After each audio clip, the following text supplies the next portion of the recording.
President Trump had never shut down an airport before, but what happened in Alaska skies that morning changed everything. At Anchorage International Airport, passengers were just starting their day, checking bags, getting coffee, and heading to their gates.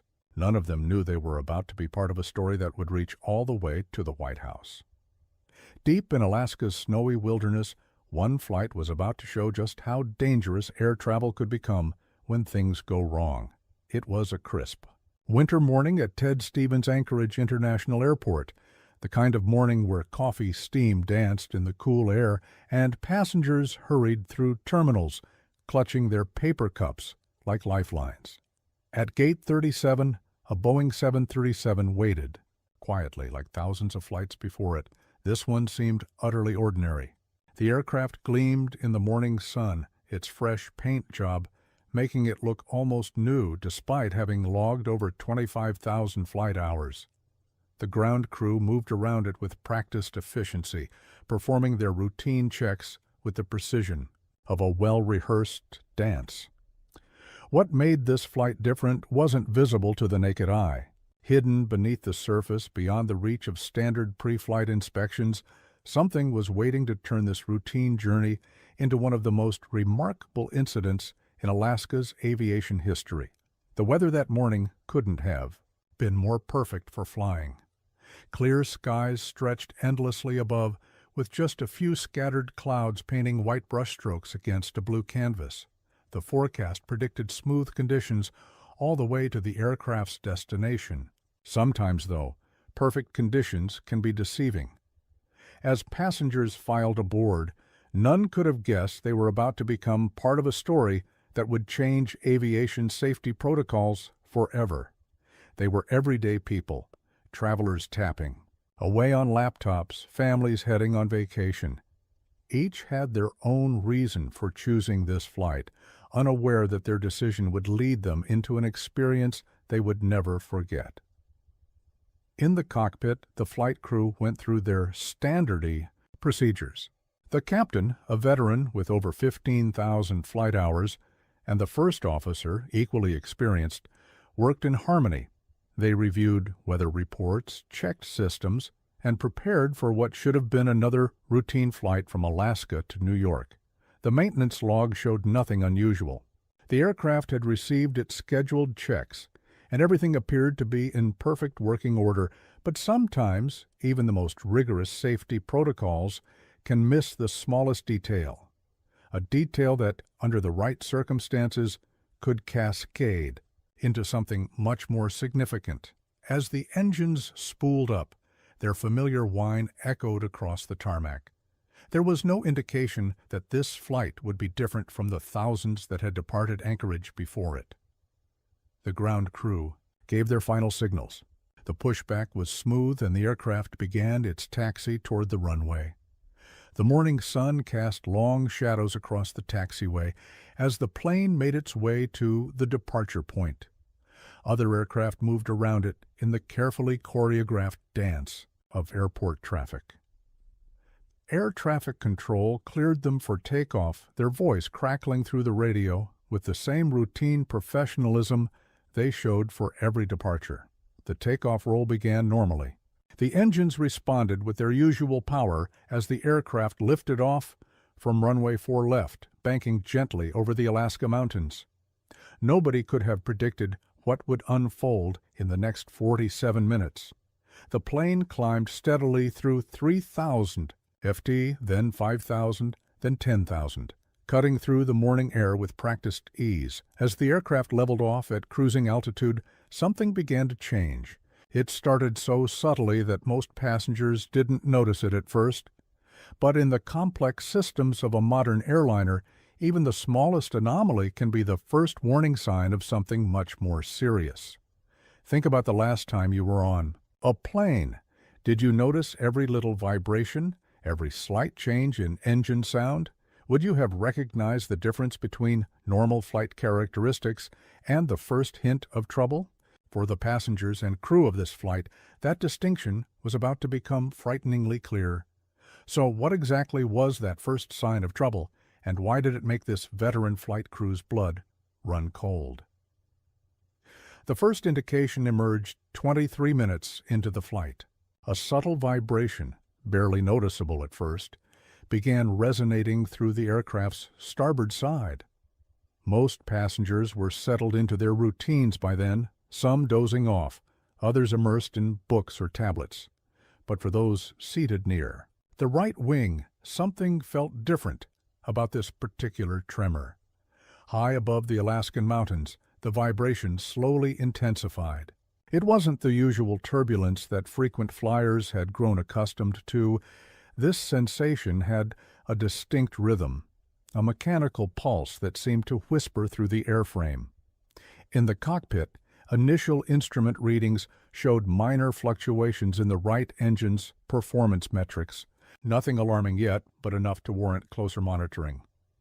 The flight data recorder later revealed that the engine's internal temperature had begun climbing at a rate of 2 degrees per minute, slow enough to avoid triggering immediate alarms, but fast enough to catch the attention of the experienced flight crew.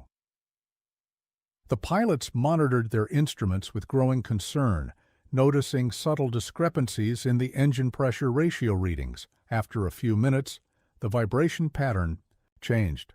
What started as a gentle tremor had evolved into a more pronounced shudder.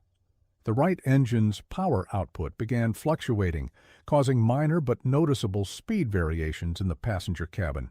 Drinks rippled gently in their cups, and window shades rattled with increasing intensity.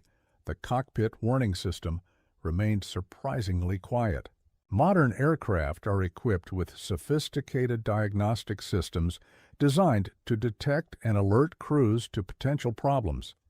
Yet somehow, this particular issue seemed to exist in a gray area, serious enough to be concerning, but not severe enough to trigger automated warnings. It was a kind of situation that highlighted the irreplaceable value of human experience and intuition. Flight attendants noticed it too. Their trained eyes picked up subtle signs that something was amiss. The normal hum of the aircraft had acquired an unusual undertone, a discordant note in the otherwise familiar symphony of flight sounds. They exchanged knowing glances, their years of experience telling them this wasn't typical turbulence. Onboard computers began logging irregular data patterns. The right engine's fuel flow showed microscopic fluctuations, deviating from normal parameters by fractions of a percent. These deviations, while minor, painted a picture of growing mechanical stress. The engine's internal components were experiencing forces they weren't designed to handle, though the full extent of the problem remained hidden. The aircraft's position over the mountains added another layer of complexity to the situation. Standard procedure for engine anomalies typically involved a precautionary descent to lower altitudes. However, over-mountain operations require maintaining sufficient altitude for safety. The flight crew found themselves balancing these competing priorities, all while monitoring the steadily deteriorating engine performance. Radio communications with air traffic control remained routine, but the crew had already begun discussing contingency plans. Their training emphasized the importance of staying ahead of the situation and preparing for multiple scenarios while managing the immediate challenges. The flight crew made contact, declaring an emergency and requesting immediate priority for landing. Anchorage's control tower responded without hesitation, clearing all other traffic and preparing emergency services along the runway. Inside the cabin, passengers were aware something was wrong. The sound alone was enough to cause concern, but the cabin crew, despite their own fears, remained composed, moving down the aisles to calm travelers and ensure everyone was secured for an emergency landing. Safety instructions were repeated, seat belts were checked and double-checked, and the passengers clung to hope, many for the first time fully realizing the gravity of the situation. Outside, the Anchorage runways were a flurry of activity. Fire. Trucks, ambulances, and emergency personnel lined the tarmac, engines running and lights flashing. Airport operations had been halted. All incoming and outgoing flights were either grounded or redirected. For the first time during his presidency, Donald Trump had ordered an airport shutdown, not for political purposes, but to ensure the safety of one aircraft and its 178 passengers. Back in the air, the plane now approached its final descent. With one engine providing unreliable thrust and the other pushed to its limits, the pilots had to maintain a delicate balance. Every control movement, every adjustment was made with extreme care. The nose dipped, flaps extended, landing gear deployed, all timed with precision. As the plane approached the runway with a damaged engine, turbulence and a sudden crosswind made landing difficult. The aircraft touched down hard, brakes and reverse thrust straining to stop it. Emergency vehicles rushed alongside until the plane finally came to a halt. Passengers erupted in relief. Everyone had survived. A cowling had torn off just before landing, but caused no further damage. President Trump praised the crew's calm under pressure. The incident, later traced to a cracked bracket, led to nationwide inspections and new FAA regulations. For passengers, it was an unforgettable brush with disaster.